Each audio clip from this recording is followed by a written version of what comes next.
In 2008, James was a young man living alone in a small apartment in New York City. He worked late, usually returning home around midnight. One night, while lying in bed scrolling through his phone, he noticed something strange out of the corner of his eye. A black shadow moving in the opposite corner of the room. At first, he thought it was just an optical illusion or a lighting effect. But then he felt a sudden chill in the room, as if something invisible was watching him.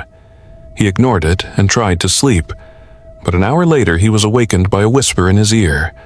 There was no one there, but he felt a strange weight on his chest, as if an invisible hand was pressing down on him. He couldn't move, and everything was completely dark except for a tall shadow standing in the doorway of the room. In the morning, he decided to convince himself that it was just a nightmare.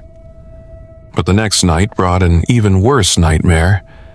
He woke up to find the door open, even though he was sure he had locked it before going to sleep.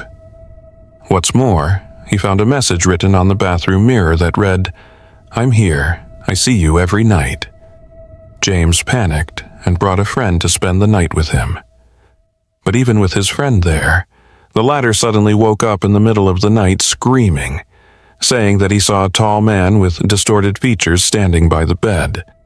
They decided to leave the apartment the next day.